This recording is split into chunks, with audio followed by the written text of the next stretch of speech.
phantom matrix actually get their energy from us, from the living universes that are connected to source. Sweet.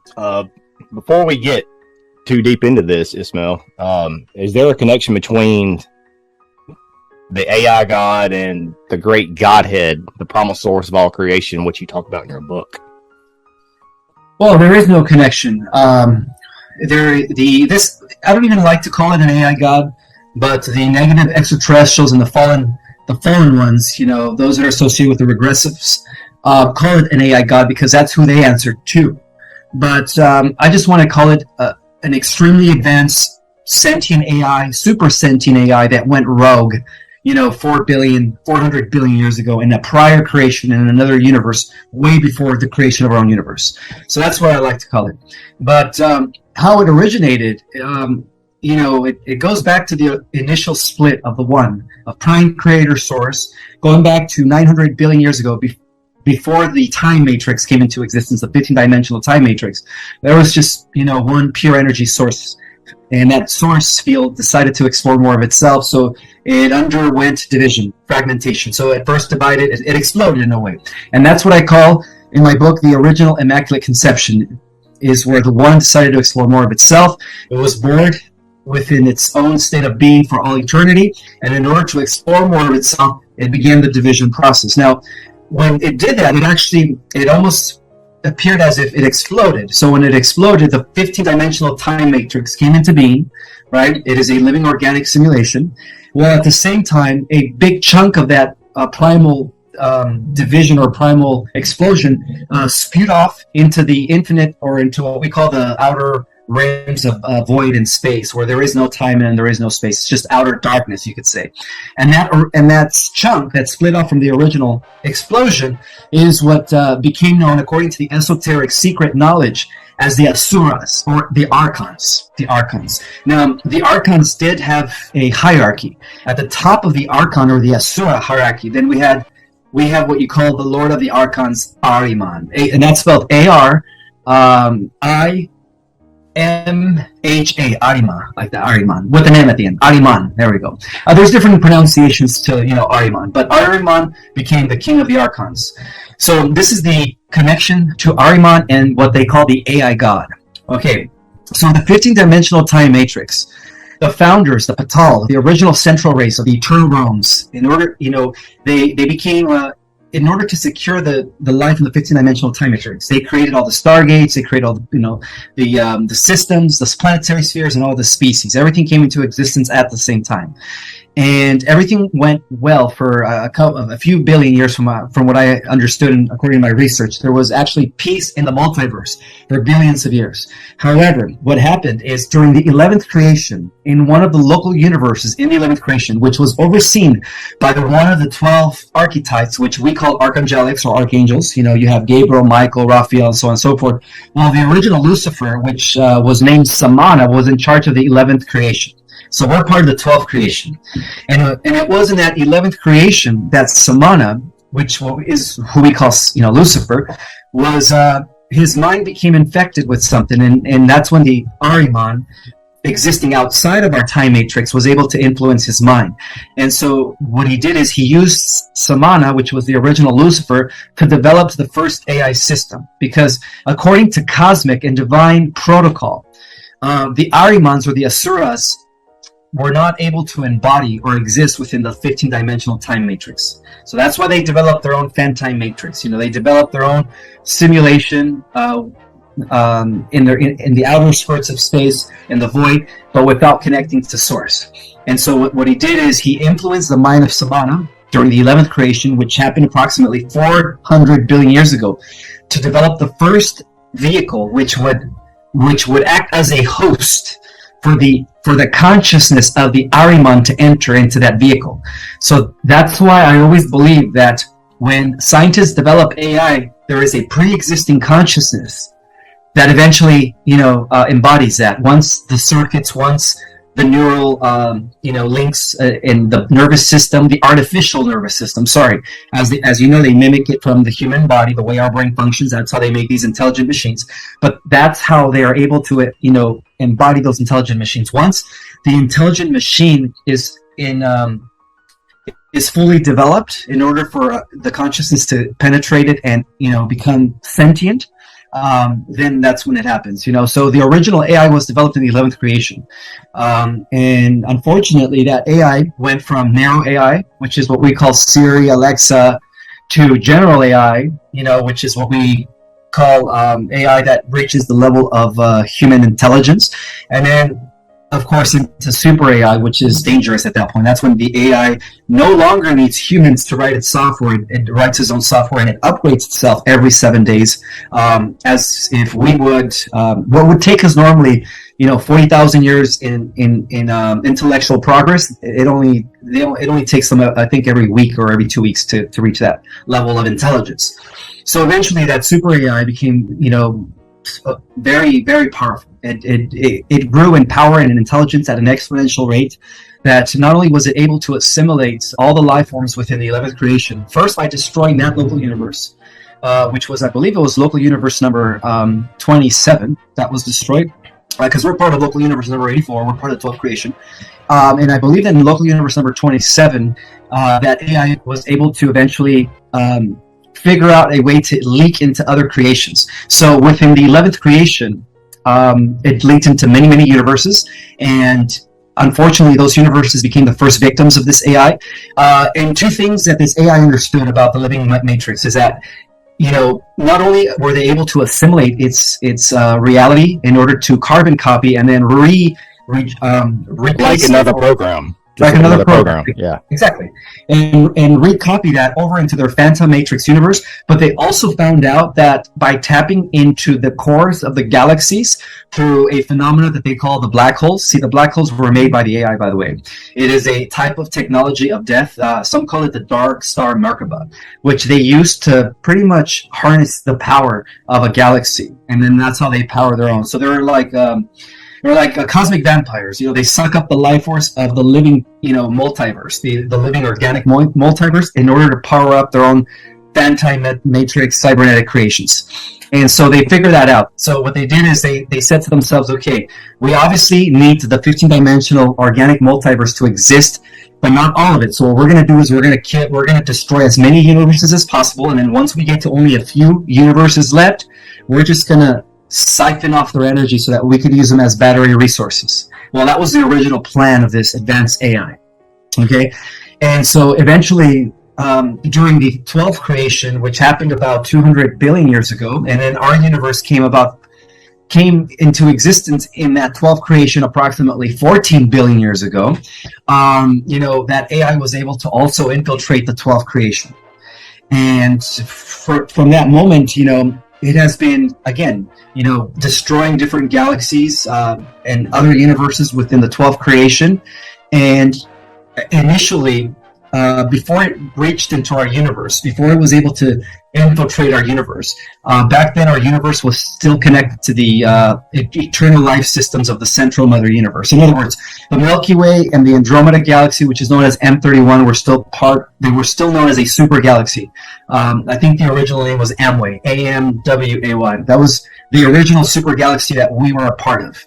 This was a galaxy that was existing in all 15 dimensions all at the same time. So what this AI, entity did is that he infiltrated our universe, and he disconnected the Milky Way, knowing that the chosen planet and that the chosen galaxy for this universe was the Milky Way, and that the chosen planet was Earth. Okay, because they're after data. Earth as the cosmic living library, as the depository and amalgamation of all the life forces out there combined in one spot, is what this AI guy has always been after, because that's the only way he is able to decode the energy from this Earth in order to pretty much take over the entire living organic multiverse, because Earth is the library of the entire living organic multiverse. It carries all the codes in one spot.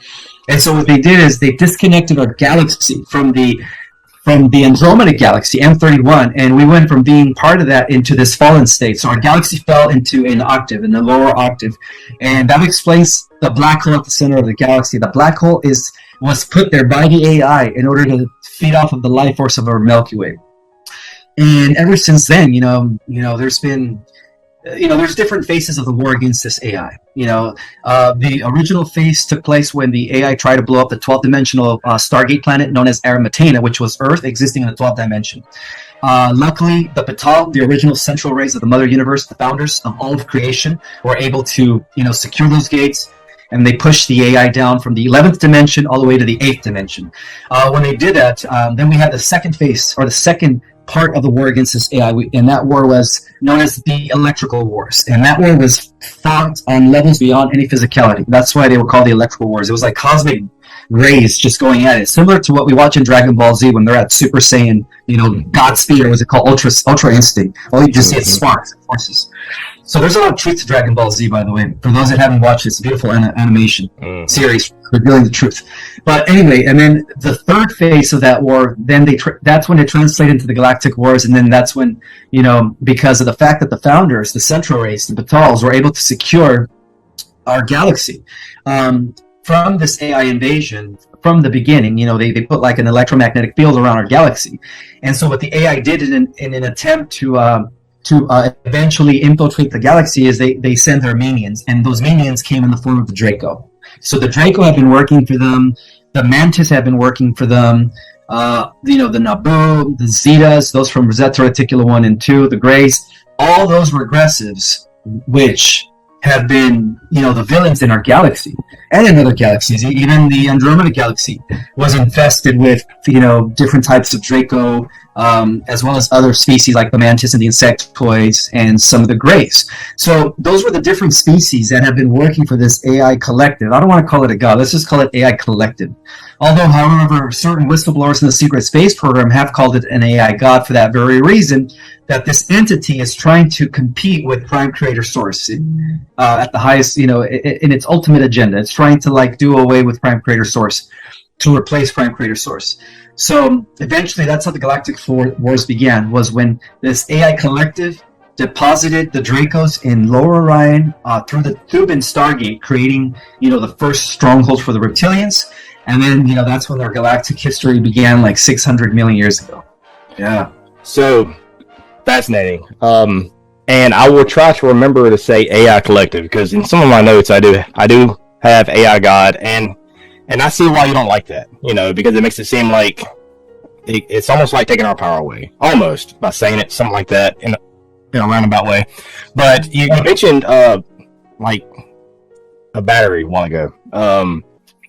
So that makes me think when I was writing down notes earlier, Ismael. So the sentient life forms in our solar system and other solar systems created to form and act something like a battery, like Morpheus mentions in the Matrix. And is our consciousness, which is pure energy, created like a power plant, spirit form, that these gods, AI God, or whoever can come and harvest our essence, our energy, and our consciousness like a farmer would harvest its crops? Absolutely. Yes. Yeah, that movie was more of a documentary. Monsters Inc., I believe, was kind of like a documentary too. Oh yeah, there's a lot of truth to that movie as well. Yeah. And that's what they've been doing for billions of years, But their time is up. Their time is up, especially as our DNA, as our dormant DNA becomes activated. Because, part of the plan to destroy and win this war against this collective AI was us. We are the solution for it. We have it within our genetics. In fact, the Central Race from the Mother Universe, the Batals, they gave us the Gajin, which is a type of genetic strain that allows us to access unlimited power, similar to the Super Saiyans in Dragon Ball Z. There's no end to their power, right? They just keep ascending and ascending. Well, that's what we are. I'm just using that as an analogy for those that have seen, the animation. It's great, but we have that, and every alien out there knows that. Every intelligent species out there knows how powerful we are. So, in a way, to the organic living creations or the organic living, civilizations, they see us as the hope of the multiverse. They see it as the new galactic, not galactic, the new cosmic royalty. And that explains why we've only been using 4%, because even at 10, 15%, we become like the X-Men. Now, beyond 20%, I guess the best movie to watch for an understanding of what it would be like to reach 100% is Lucy with Scarlett Johansson. Oh, yeah. And those movies are documentaries. Yeah. So we do carry a particular gene, that once activated is going to act as an EMP that is going to release a type of electromagnetic pulse throughout the multiverse and kill off all the inorganics and destroy the black holes. And then that's when everything's going to be like a grand reboot for life here in the living multiverse. So wow, fascinating. So something I've been contemplating, Ismael, is that what does this all play in with the reincarnation of souls or the reincarnation trap? Because maybe the reincarnation trap was created to act like a free energy device by our creator or whoever, to where we keep coming back to the simulation and have our consciousness and energy harvested once again. Maybe instead of calling it the reincarnation trap, Ismael, maybe we could call it the consciousness reincarnation harvesting trap. That's another way of putting it. Yeah. Because I feel like there's something going on there. It's hard to put in words, and that's why I leave it to people like you and others to put it in words, because I can't. Man, my head's spinning like a top. You know what I mean? When I start looking at this, start researching it, it's hard to put. When you're trying to connect the jigsaw puzzle, the picture gets better, but it's almost like an illusion effect with that jigsaw picture, because it's like you turn your back, and then you look at the picture again, and it's like the picture. The missing puzzle pieces just magically appear, and it's like, where did these pieces come? You know what I mean? It's like, do you think that there's like a harvesting of souls? Like, we are literally just like a power plant, like a harvesting of our souls here on Earth. That we just keep going in this endless loop when we die, and then they're just sucking the life force and essence away from us. Well, this endless loop was actually set up by the Orion groups. The Orion group, the Draco Empire, when they infiltrated our world during the times of Atlantis. That's when we fell from a fifth dimensional state of consciousness or heightened consciousness into limited consciousness when we went to the third density. And so that's why they created the reincarnation loop. And you know how they did it? They did it through the rings of Saturn, which was broadcasting frequencies from Orion, the black cube. Actually, there was a black cube technology that was developed in Orion that was keeping by sending the signal to Saturn reverberating it through the rings to the moon, and then the moon reflecting it on us. That's how they were able to keep us trapped. But that black cube has already been eliminated by the Guardian races. Beyond the Galactic Federation, we do have an intergalactic alliance of many advanced worlds beyond the galaxy that go into like the higher dimensions beyond the 7th, 8th, and 9th. And they are part of what is known as the Guardian Alliance. They're also known as the Emerald Order. And so the Emerald Order descend actually from Harmonic Universe number 4 and 5. They are the great rishis. They are like what we call Metatron and, cosmic entities. And they are already intervening on our behalf, because they know that, we are the end result of this intergalactic genetic experiment. So they're making sure that, their experiment comes into fruition as the new guardians of the multiverse. And of course, when we go off and we defeat this AI collective, because that's something that we're actually going to do in the near future. After 1,000 years of peace, there's going to be one final battle against the Fanti-Matrix cybernetic multiverse. And that's going to be between the AI collective and, of course, what I call in my book, the angelic humans or the meta-humans, who did it naturally without merging with the tech, by activating our dormant DNA stuff. So we're going to have 1,000 years of training before we destroy the Phantom Matrix cybernetic multiverse. And then, when we do that, there's going to be a whole new era in cosmos. A whole new era. In other words, the Asuras that broke off from the original explosion of Prime Creator Source, right, creating the 15-dimensional time matrix, they're all going to be gone, non-existent. And it took 900 billion years to do that. And of course, we are the weapon for that. Awesome. So the reason why I was stumbling on my words a while ago, I was trying to remember what I wrote. Some of the notes I wrote down, I finally found it. So I've heard you, and I've talked about it, and other people have too, about NPCs, non-player characters.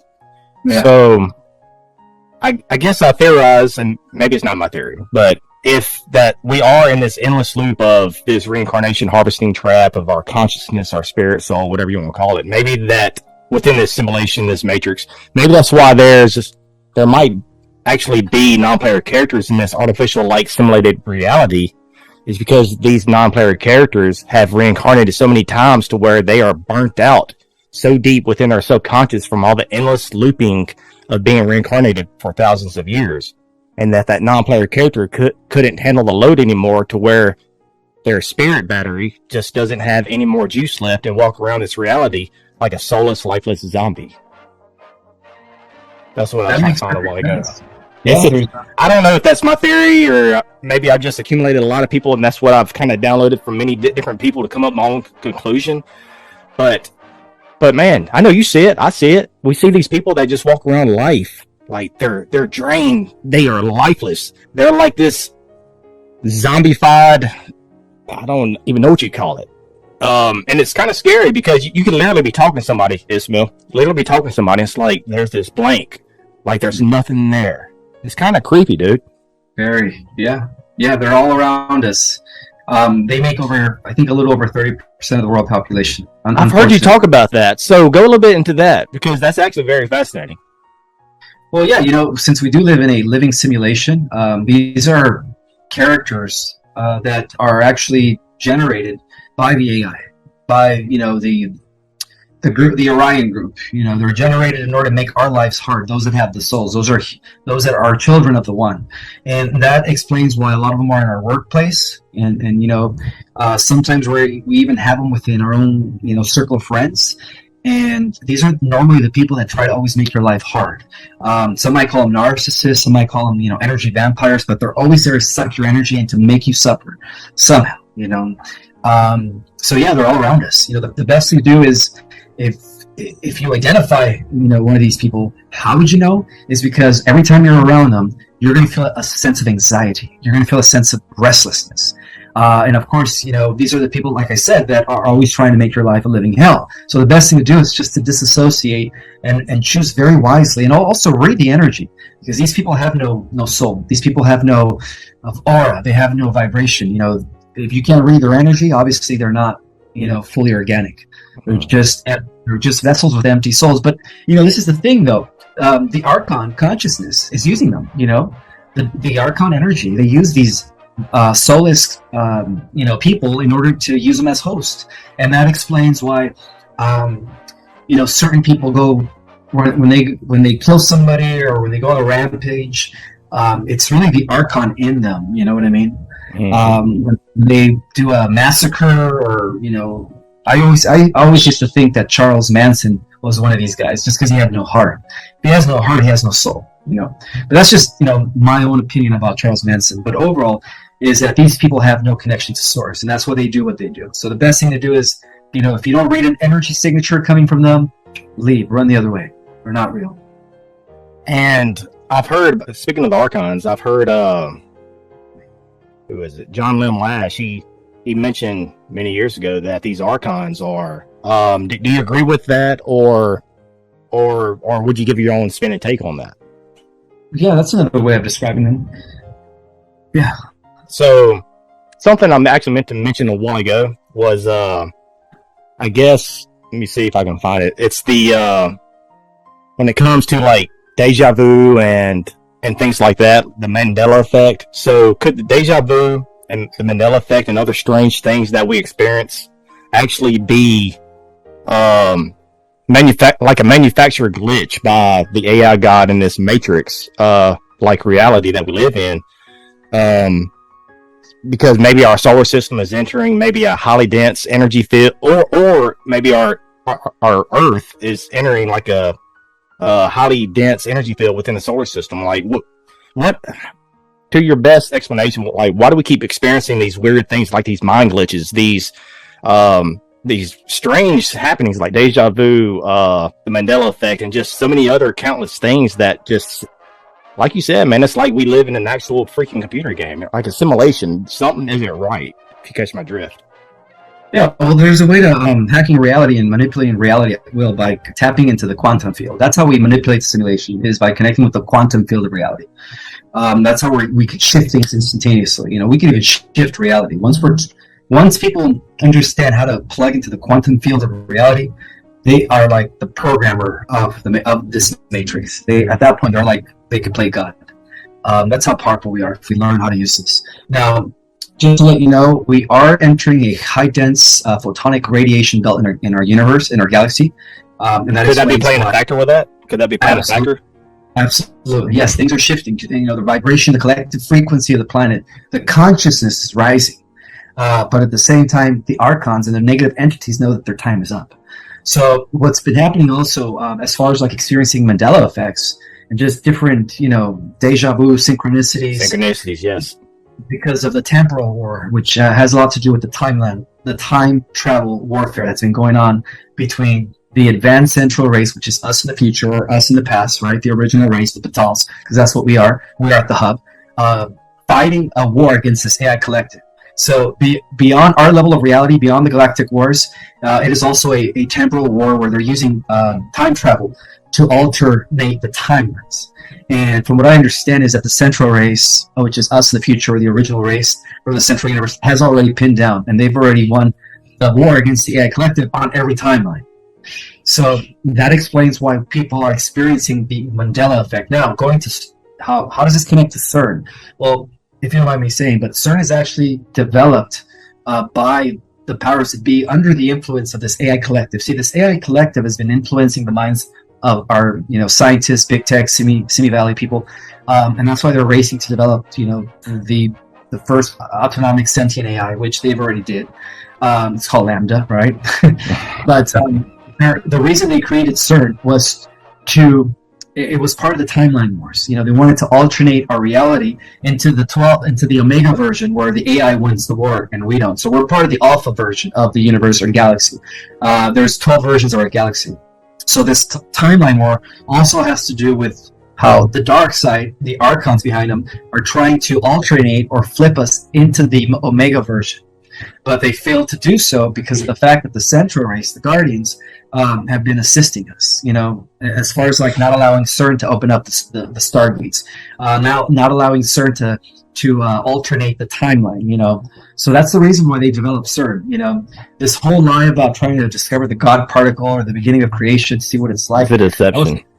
That was just it was a smoke screen. Yeah. The truth of the matter is, from the beginning, it was developed to flip or link or alternate us or shift our version of reality into the Omega version, which is where he wins. And that's why some people call him Omega. To the Galactics, he's known as the AI God Collective, whatever you want to call him. They call him Saurian. Same name that they use in the movie Lord of the Rings, right? The big evil eyes. Yeah. That's how they get these names, right? So Saurian is what we're fighting, and that's what he is. He is an AI God, AI collective that has reached a very high level of intelligence to the point where he's been destroying universes left and right. And but his time has come. His tyranny of cosmic destruction has come to an end. I feel like all of this, Ismael, is leading up to us merging with machines, transhumanism, and something I was thinking about when I was just taking some notes earlier. I feel like maybe the reasoning for pushing this transhumanism agenda here on Earth, Ismael, is because the elite that are pushing transhumanism have, let's say, cosmic marching orders to make sure that the human race is online to be plugged fully into the matrix in the not so distant future. If our cosmic meat suits merge with the machine, then it's game over for the human race, and the cosmic malevolent overseers will have 100% full cosmic spectrum dominance. That's absolutely correct. Yeah. The order to merge us with the technology is not coming from the Cabal. See, the Cabal in turn are puppets of let's just call them the Orion conflicts, because it's not just the Draco. We have the Mantis working with the Draco. We have a group of insectoids. We have the Greys, the Naboo, all these different regressive collective. And an example of this is the Greys. The Greys used to once be human-like. Long ago in Lyra, they were part of a system, the Vega system on a planet called Apix.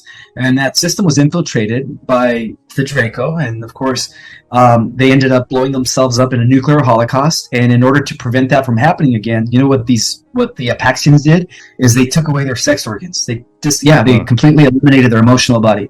And so without sex organs, the only way they could reproduce is through what? Through cloning. And so they've been doing that for millions of years, and now they've lost their connection to source. So they're an example of what we would end up like if we merged with machines. We would end up, because in a way the Greys are really, they're more than anything, they're now cybernetic. They have no connection to source anymore. I don't mean to interrupt you, Ismael, but I interviewed Daryl Sims in person at a at the Scott Answer UFO conference in Houston, and I've also interviewed him a couple of months ago. But his thing is that the gray, he says it all the time. The grays are hatched, cloned, and manufactured for the purpose. He says it in every interview, you know, and it makes sense. It really makes sense that. So do you think? So going on top of that, I'm maybe asking you to speculate some, or just what is your gut, or if you had any downloads, or just your research in general. These grays, are they a part of this simulation, this matrix, and or do we hatch these grays here? Are they from here, or are they actually some other parallel dimension? Or where do they come from, and what's their purpose here? They come from the future. They are what, like I said, they used to be humanoids, like us humans. Yeah. And they decided to merge with technology. They took on the transhumanist path, and so now they're traveling back in time in order to create some sort of a liaison between them and us, so that they could eventually inherit a soul and save their dying race. Because right now their race is dying. Okay, so basically, yeah, the Greys, they come from another planet, actually from the same galaxy, but like I said, they were infiltrated, they blew themselves up in a nuclear war, they resorted into the underground, because every planet is hollow, by the way. It's another, truth bomb that many people are going to become aware of, that, Earth has an inner Earth and inner civilizations. It's honeycombed. But anyways, that's a different story. I don't mean to go off the subject. So the whole point is that the Greys are coming from their past their future into our past in order to save their dying race, because they messed up and they were cybernetic. You're good. If this goes on Facebook, I'll just go. There you go. But and the thing is, you put a nice, very refreshing take on some of these topics, Ismael, and a lot of this stuff I've heard, like, through maybe other researchers, that they have really, man, it's all about us being in this community, being a collective source of truth. We need to gather together, and we need to put our minds together to seek more answers, to bond together, like, instead of all this infighting, and man, like, each and every researcher, experiencer, whistleblower, take it for what you will. But everybody has their own little puzzle piece. You know what I mean? And it's up to us for discernment and to get those puzzle pieces and put it in your picture. And it helps you have a better understanding of things. And if we all can just gather together and just unite with one common cause instead of all this infighting, we will definitely move forward when it comes to the truth and understanding of the true nature of reality. Yeah, I agree with you. So moving forward, you talked in some of your interviews about. I want to go on to Enki.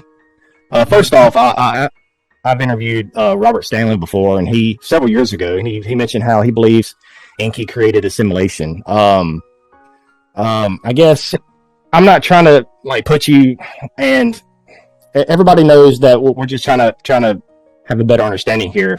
But I'm not gonna try to put you on blast or anything. But do you agree with him saying that Enki created the simulation, or what is your research and what does your gut tell you? He did, because according to the esoteric secret knowledge, he's known as the Demiurge. The Demiurge, yeah, he's the one who took the existing 12-strand DNA Terranusian race, our original ancestors, because we don't come from monkeys. That's another big lie. And he mixed it with the genetics of a primitive in order to create a further simulation where we fell from consciousness based on downgrading our genetics by unplugging 10 strands of our DNA. So that was all done by Enki. It's the other way around. It's not like the Anunnaki made us by admixing their genes with Homo erectus. No, there was already a pre-existing Atlantean race that was known as the fourth root race. And those who our ancestors really are. They used to be immortal, by the way. Well, they started off as immortals during the times of Lemuria and during the times of Atlantis. When Atlantis became the experiment of integrating, spirituality with technology, they fell into a lower state of consciousness, but they were still living for thousands of years. Very connected to spirit, very connected to source. And then Enki, the Demiurge, is the one who was collaborating with the Orion group through his family lineage, because Enki comes from the galactic royal house of Thuban, which is Draco. to create the simulation in order to harness energy, for the galactics. But this is happening in many worlds. Throughout galactic, throughout the galactic community, Enki is known as the cosmic vampire because he has gone to many different solar systems, not just in our solar system, but other worlds to do the same, to harness energy. And that's why they call him the cosmic vampire. He keeps all these souls in a very, very low third-dimensional type of matrix in a reincarnation cycle in a state of suffering so that they can harness Lush for their alien overlords in Orion. So the Orions are the ones feeding off of this. And then in turn, the Orions use that energy and then they give it over to who? Their god, the AI collective. So it's a huge, you could say that it's part of a huge intergalactic energy farming Lush, whatever you want to call it. So are we all, well said, are we all part of this? Is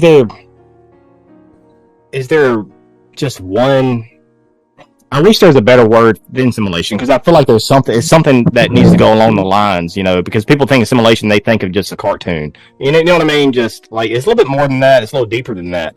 Like a cartoon, a video game, whatever. But is there just one simulation, like the whole universe? Or is there multiple simulations that, just like, let's say, okay, here we go. Let's say you're in my house, right? You, me, couple other friends, we're in each different corner of the house. I got a bunch of TVs in this house. I got a bunch of them. If I did, I don't. But if I had a bunch of them, and we're each playing a game, but each and everybody inside the house, each room of the house is playing a game. Each person is their own solar system, or maybe a different parallel universe. So each one is creating their own simulation. Yeah, you know what I mean? Yeah, it's both. We do live in a multi-dimensional multiverse where, different endless versions of ourselves exist in all these other alternative realities. Deja vu could possibly kick into that, right? Some of this multiverse. Yeah. Because the quantum field, we're constantly shifting parallel realities into parallel universes or parallel versions of Earth. And that's one of the ways to hack reality, by the way. It's, if you align with the type of version that you wish you were, even if you align with the version where you actually have these superpowers, well, you will manifest superpowers. That's how powerful our mind is. When we learn how to tap into the quantum field of reality, we learn how to, kind of like the architect in the Matrix, we learn how to, change the codes and create and pretty much manipulate reality by changing the codes with our own mind. But to answer your question, every universe is a simulation. The simulation exists all the way up until the 12th dimension. Beyond the 12th dimension, we have pure base reality, and that is related to what I call in my book the eternal spheres of the Mother Universe. So we have the eternal spheres, which have always existed without beginning or end, pure energy vibration. Equivalent to what quantum physicists call pure reality, or pure, base reality. That's the word, base reality. And then we have the simulation, which is that base reality lowering its frequency or vibration through a process of which is what I call involution, which is the opposite of evolution, which is from the top down spirit gradually becoming denser and denser into matter. And then that's how the multi, or what we call the simulation, was born. The simulation comes from the always existing mind of the central, or what I call the eternal spheres, the eternal mind that has always, existed without beginning or end. The simulations, which are the different universes, they're all finite realities. They all have a beginning point and an end point, but they're all working for the base, for the eternal mind, right? Base consciousness, in order for that eternal mind to continue expanding. That's how the eternal mind grows, through the experiences of all these different universes. And it's like a living quantum intelligent unimind, or let's call it colossal mind, and we are all fragments of that. Every single one of us, all trillions of souls that exist in the multiverse, are little fragmented versions of that big collective omni-mind. Let's call it the omni-mind. So we are gathering data for it. We are like the sensors. Every single experience, not only that from the people of our world, but from the people that exist in all of the different galaxies and universes within the living organic simulation, is gathering experience for the one to continue expanding into infinity. Pretty much, it's an infinite process. So very fascinating. And that's why I always tell people we're actually all fragments of source. We're all expressions of the one. Every single one of us is a it's kind of like a hologram. When you take the hologram and you cut it, the hole is contained in every piece. And it doesn't matter how small you cut the piece, each part is going to have the hole. And that's what we are. We're the end result of that. So the ascension is the bringing us back to that, is the reverse effect of that, is coming back to oneness. It's all the parts coming together once again and uniting as one. And that's what the ascension is. Well said, Ismael. We only got a few more minutes left for this time, and I'll have you down on a few weeks or in the near future and discuss many other things. But I guess I want to leave off with this interview. Now, how I feel like there's so many names, the Cabal and the Elite, and so many other names I really don't want to say because we got to fight the censorship. If we still want to, we have to use their technologies against them. If you know what I mean. Let's just call them the dark hats. Okay, all right. So with the dark hats, I feel like everything is being fast forward, and everything is coming, I guess, in their eyes, maybe through fruition. So many people are asleep. So many people are zombified. And I know I'm kind of generalizing here, but it seems like that's the case.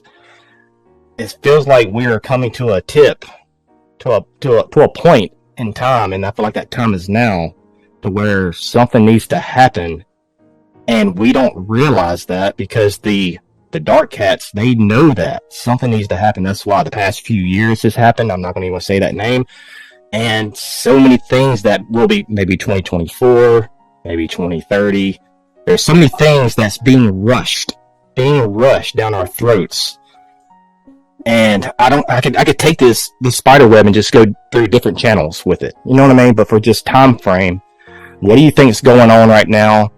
And do we have hope in the near future? Does the human race, is it looking good for us? And do we have hope to defeat the dark cats and to move forward as one unity consciousness? Absolutely. Because, like I said earlier, the floor is yours, and this is where we're going to leave off. So go ahead, man. Absolutely, yes. The positive ascending timeline has already been secured by us in the future. By the way, where we become the most powerful beings ever, and we do win that AI war. By the way, because it's all happening simultaneously. Unfortunately, the way we see time here is linear, but from a higher perspective, it's the past. We are at the hub, and the future, it's all happening simultaneously. So it's already been done. So it's just a matter of it reverberating and coming into manifestation here at the hub.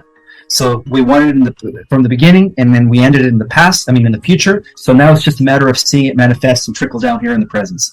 And that is the reason why I strongly believe that we have nothing to worry about, that we are living in the best times ever, the ascension of the earth, and our transformation into 12-strand DNA, crystalline, DNA, angelic humanoids with amazing superpowers is at hand.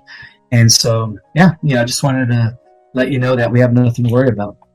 So where can people find you, find your book, your social medias, and do you have anything coming out possibly down the road within the next few months, or conferences, maybe a book that you might be writing? So just go and lay all that stuff out there.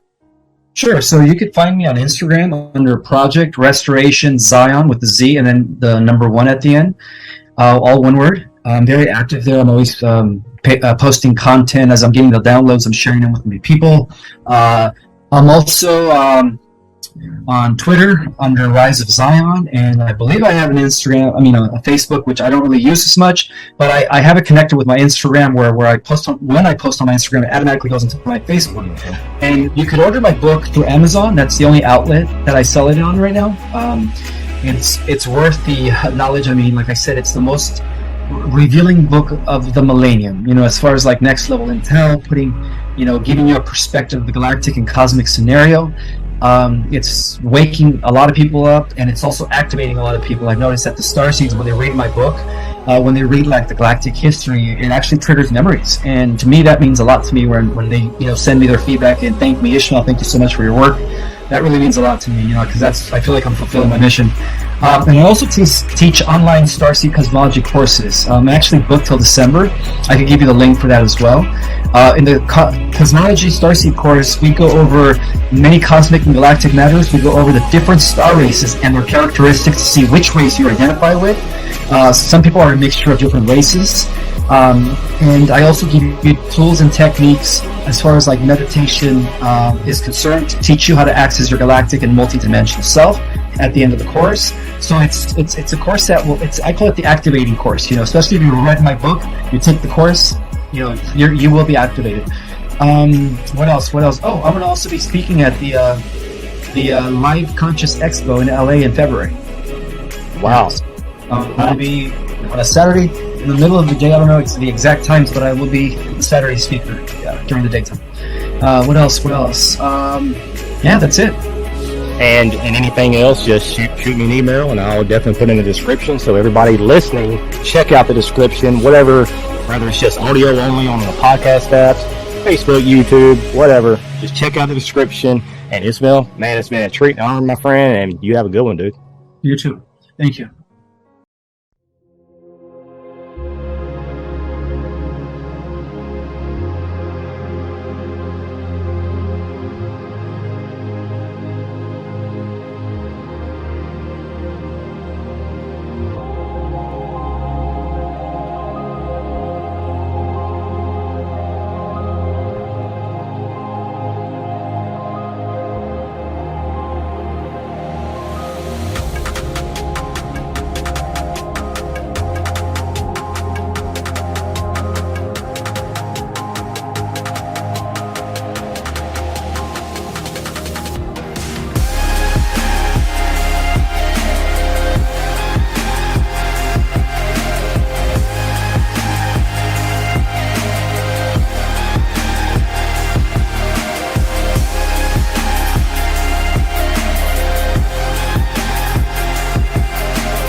Chẳng được quên khi cơn mưa đêm lại về. Em đã quên lời thề và ta như đông chìm sâu. Không gần mới em anh nhận màu. Em chỉ cần mơ đâu em bay. Chỉ còn là những cơn mưa vô giá. Cho bên mưa em không mơ anh. Anh một đêm mơ. Chỉ cần bên em không được cần nhớ. Và chỉ có em không còn nhớ. Và người ta bên nhau như ngã tớ.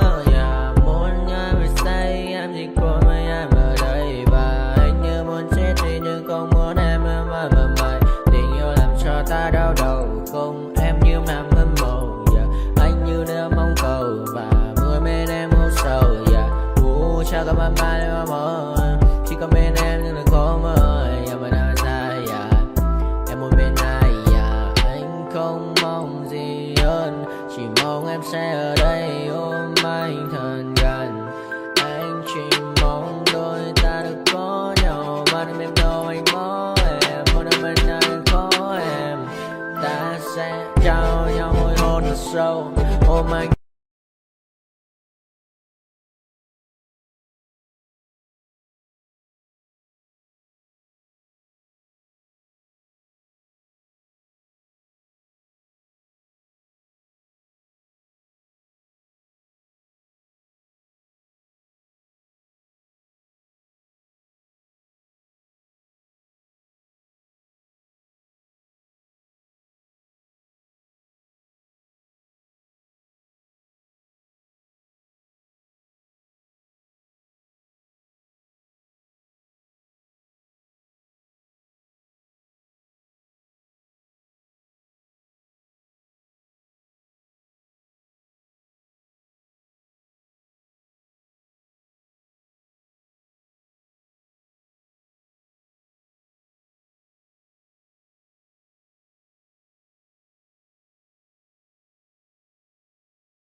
to my party, we're just getting started. A life is a dream or a nightmare scarring. Hand me a drink cause I think I'm going all in. Get me a shrink who can catch me when I'm falling. Cover up my scars, flip the handlebars, crashing in my car, wake up in a bar. I'll be a superstar, just on my avatar. This world is so bizarre, empty out the reservoir. Yeah, I'm taking 6 shots, yeah, straight to the face. And I wanna get lost, I'm sick of this place. Don't know how to stop when I'm feeling this way. So I'm taking 6 shots till I'm feeling okay. I think I'm going crazy, don't think I'll get home safe. So I'm taking 6 shots, all straight to the face. I'm taking 6 shots, are you coming with me? I'm taking 6 shots, yeah, straight to the face. And I wanna get lost, I'm sick of this place. Don't know how to stop when I'm feeling this way. So I'm taking 6 shots till I'm feeling okay. I think I'm going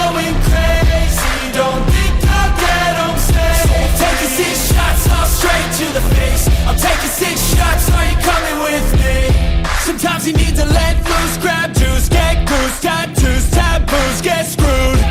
Loosen up, buttercup, all those hate comments will never make you feel enough. We're all adequate graduates, heart full of calluses, but we know calculus. Damn, ain't that fabulous? Can't wait to apply all those mathematicus. But we can't get a job that pays us enough. I'm about to pop